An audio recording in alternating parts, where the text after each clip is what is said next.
গত বছর এই কারণেই বলছি, নতুন বছর যেহেতু পড়ে গেছে, গত বছর তৃণমূল কংগ্রেসের অন্দরের রাজনীতিতে চর্চার বিষয় ছিল নবীন বনাম প্রবীণ। আজকে বছরের শুরুতে সেই একই বিষয় আমাদের চর্চা করতে হচ্ছে। চর্চার রসও জুগিয়ে যাচ্ছেন তৃণমূল কংগ্রেসের একের পর এক নেতা।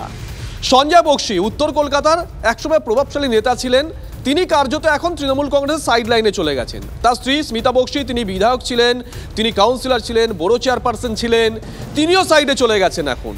তার ছেলে সৌম্য বক্সি, তিনিও যুবনেতা, কার্যত তিনিও সাইডে চলে গেছেন।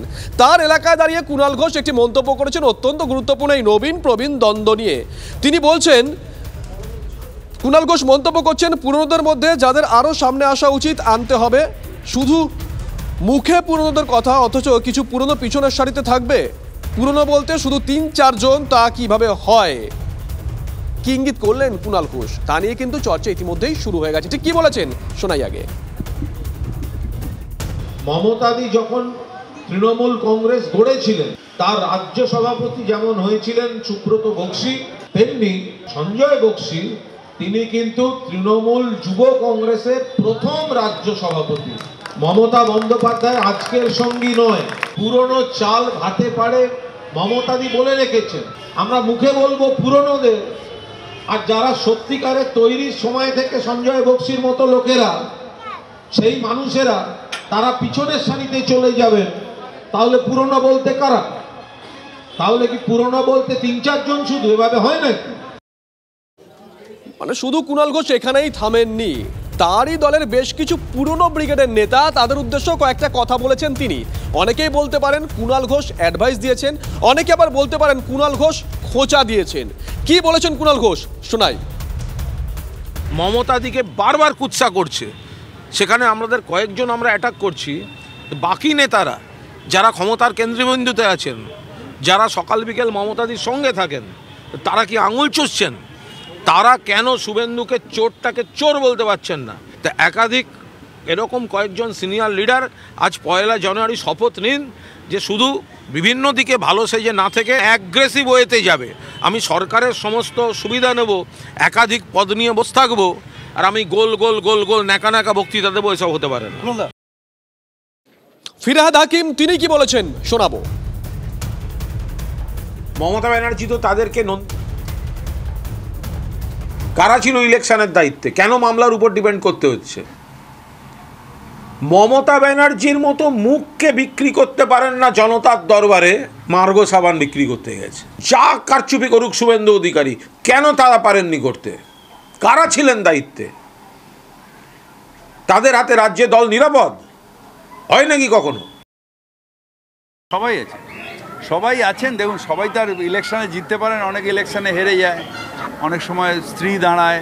সুতরাং কেউ পেছনে নেই, কেউ এগিয়ে আছে, এটা ঠিক নয়। সবাই আমরা একসাথে আছি। তৃণমূল কংগ্রেসটা এবং আমাদের পরিবারের প্রধানের নাম মমতা বন্দ্যোপাধ্যায়।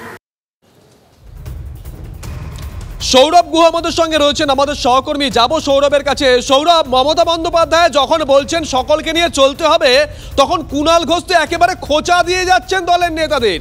মানে এটা বোঝার জন্য রাজনীতি নিয়ে খুব চর্চা করতে হবে দরকার নেই। সৌরভ, দেখো, বছরের শুরুর দিন তৃণমূল কংগ্রেসের জন্মদিন, এবং জন্মদিনেই দ্বন্দ্ব অব্যাহত, এই কথা আমরা এক কথায় বলে দিতে পারি। নবীন প্রবীণ দ্বন্দ্ব, বিগত যে বছর নবীন প্রবীণ দ্বন্দ্ব, দুর্নীতি, নিয়োগ দুর্নীতি, বড় বড় নেতামন্ত্রীদের জেলবন্দি হওয়া, 24-এর নির্বাচনের লক্ষ্যে একটা বড় ডাক দিয়েছিল তৃণমূল কংগ্রেস। তার আগে সংগঠনকে দৃঢ়ভাবে তো সাজাতে হবে। তার মাঝখানেই আমরা দেখলাম নবীন প্রবীণ দ্বন্দ্ব। মনে হয়েছিল যে নতুন বছরে এসে হয়তো বিষয়টা একটা জায়গায় মিটমাট হলেও হতে পারে, কিন্তু জন্মদিনেই যেভাবে এই দ্বন্দ্ব আরও প্রকাশ্যে এলো। কুণাল ঘোষ অত্যন্ত তাৎপর্যপূর্ণভাবে একদিকে যেমন বেশ কিছু এক সাইডলাইনে চলে যাওয়া প্রবীণদের পক্ষ নিয়ে কথা বললেন, পাশাপাশি সুব্রত বক্সির নাম করে কার্যত আক্রমণ শানালেন। খুব নতুন এবং তাৎপর্যপূর্ণ কথা আজকে বললেন। এতদিন পর্যন্ত নন্দীগ্রামের পরাজয়ের জন্য শুভেন্দুর কারচুপি, বিজেপির কারচুপির অভিযোগ করত তৃণমূল কংগ্রেস। আজকে সাংগঠনিক দুর্বলতার কথা কুণাল ঘোষ উস্কে দিলেন। বললেন মমতা বন্দ্যোপাধ্যায়ের ভোটের দায়িত্বে যারা ছিলেন এবং মমতা বন্দ্যোপাধ্যায়ের মতো মুখকে যারা নন্দীগ্রামে জেতাতে পারেননি, তারা রাজ্য সামলাবেন। স্বাভাবিকভাবে কুণাল ঘোষেদের যেটা বক্তব্য, অভিষেক বন্দ্যোপাধ্যায় মমতা বন্দ্যোপাধ্যায়ের উত্তরসূরি, তিনিই পরবর্তী মুখ্যমন্ত্রী, এই কথা আরও একবার বলেছেন কুণাল ঘোষ। এবং সব মিলিয়ে আজকে সুব্রত বক্সির কথাটা যদি খেয়াল করো, তিনি বলেছিলেন যে অভিষেক বন্দ্যোপাধ্যায় যদি দাঁড়ান তাহলে তো তৃণমূলের টিকিটে মমতা বন্দ্যোপাধ্যায়ের মুখকে সম্বল করেই দাঁড়াবেন। এই যে যদি দাঁড়ান শব্দবন্ধ, একদমই সুব্রত বক্সী এটাই বলেছেন, যদি অভিষেক বন্দ্যোপাধ্যায় লড়াই করেন পিছিয়ে যাবেন না তিনি মমতা বন্দ্যোপাধ্যায়ের নেতৃত্বে লড়াই করে। বোধহয় কুণাল ঘোষ এই যদি আর পিছিয়ে যাওয়া এই দুটো শব্দকে হাইলাইটস করেছেন। যাবো সৌরভ, তার আগে সুব্রত বক্সী, আবারও বলছি ওল্ড ব্রিগেডের নেতা, মমতা বন্দ্যোপাধ্যায়ের দীর্ঘ রাজনৈতিক জীবনে তার আন্দোলনের সঙ্গী, সেই সুব্রত বক্সী আজকে ঠিক কি বলেছেন শোনাবো। বাংলার মাটিতে দাঁড়িয়ে যে নির্বাচন আসছে, এই নির্বাচনে অভিষেক বন্দ্যোপাধ্যায় যদি লড়াই করে, নিশ্চিতভাবে আমার ধারণা তিনি লড়াইয়ের ময়দান থেকে পিছিয়ে যাবেন না। যদি লড়াই করে তাহলে মমতা বন্দ্যোপাধ্যায়কে সামনে রেখেই লড়াই করবে।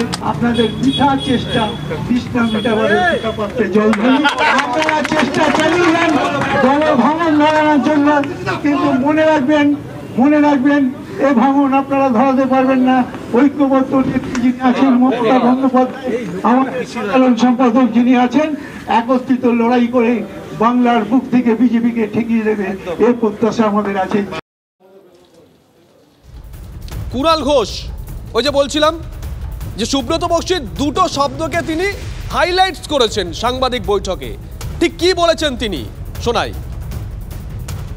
অভিষেক নিজেই যথাসময়ে এলে তার বক্তব্য জানিয়ে দেবে, কিন্তু অভিষেক পিছিয়ে যাবেন না, পিছনো শব্দটা প্রয়োগ অভিষেকের ক্ষেত্রে হতে পারে না। বাক্য গঠনটা, আমি শ্রদ্ধা করি সুব্রত বক্সীকে, কিন্তু এই বাক্য গঠনটার পুনর্বিবেচনা প্রয়োজন। কিছু দৃষ্টিভঙ্গির কথা বলে অকারণ এই বিভাজনটা আমরা হতে দিচ্ছি, অহেতুক এই ডিভিশনটাকে নিয়ে আসার। আমি শুনেছি পুজোর আগে একবার বলা হয়েছিল, মমতাদিকে বলা হলো হঠাৎ, দিদি আপনি নামুন, সবাই বলছে আপনি হারিয়ে যাচ্ছেন। কেন বলা হবে, কিসের জন্য বলা হবে? মমতা ব্যানার্জি হারিয়ে যান? হতে পারে কখনো? বাংলার মানুষের মনের মণিকোঠায় মমতা ব্যানার্জি। দেখুন খুব পরিষ্কার, সুব্রত বক্সী শুধুমাত্র আজকের বক্তব্যটা নিয়ে কুণাল ঘোষ প্রতিক্রিয়া দেননি, টেনে এনেছেন পুজোর সময়। সুব্রত বক্সী মমতা বন্দ্যোপাধ্যায় যখন পুজো উদ্বোধন করছেন তখন যে কথা বলেছিলেন সেই প্রসঙ্গটাকে। যাই সৌরভের কাছে। সৌরভ, দুটো প্রশ্ন দুটো সাইড থেকে চট করে রাখি। সুব্রত বক্সী কেন যদি পিছিয়ে যাওয়া শব্দ দুটো ব্যবহার করলেন, কোনো সংশয় আছে কি? Number one. Number two, Kunal Ghosh, Subrata Bakshi তো আজকের নেতা নন, একটা সময় তিনিই দলের সেকেন্ড ইন কমান্ড ছিলেন কয়েক মাস আগে পর্যন্ত, তার সম্পর্কে প্রকাশ্যে মন্তব্য কেন করছেন?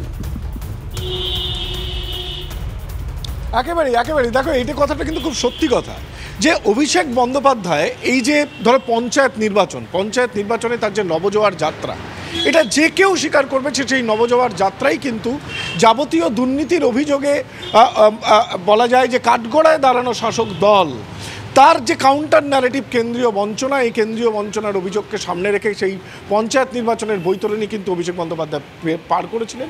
21-এর নির্বাচনেও তার গুরুত্বপূর্ণ ভূমিকা ছিল। তারপরে নিশ্চিতভাবে একটা কথা উঠতেই পারে যে দলের প্রবীণ সভাপতি সুব্রত বক্সীর কণ্ঠে পিছিয়ে যাবেন না, হয়তো তিনি পিছিয়ে যাবেন না, বা তিনি যদি দাঁড়ান, এই ধরনের শব্দবন্ধ কেন ব্যবহৃত হবে তা নিয়ে প্রশ্ন উঠতে শুরু করেছে। এবং এই জায়গাটা থেকেই কিন্তু কুণাল ঘোষরা যে সওয়ালটা করছেন যে যার নেতৃত্বে ইতিমধ্যে দিল্লি থেকে বাংলা আন্দোলন হয়েছে, যিনি দলের সর্বভারতীয় সাধারণ সম্পাদক, তিনি কেন পিছিয়ে যাবেন? আর এই প্রশ্নটা উঠবেই বা কী করে? আসলে কি জানো, আমাদের দর্শকদের, তোমার মাধ্যমে একটুখানি TV9-এর দর্শকদের এটা জানাবো যে একটা কথা কিন্তু সত্যি যে অভিষেক বন্দ্যোপাধ্যায়ের 21-এর নির্বাচনের পরবর্তী সময়ে সাধারণ সম্পাদক হয়ে ওঠার পরবর্তী সময়ে সংগঠনের হ্রাস তিনি যেভাবে নিজের হাতে নিয়েছিলেন, সেটা কি দলের প্রবীণ নেতাদেরকে খানিকটা নিরাপত্তাহীনতার মধ্যে ফেলেছিলেন? এই প্রশ্নটা নিঃসন্দেহে উঠে আসবে। বেশ নজর থাকবে আগামী দিনে কোন দিকে যায় গোটা পরিস্থিতি, অবশ্যই নজর থাকবে, নজর রাখো সৌরভ।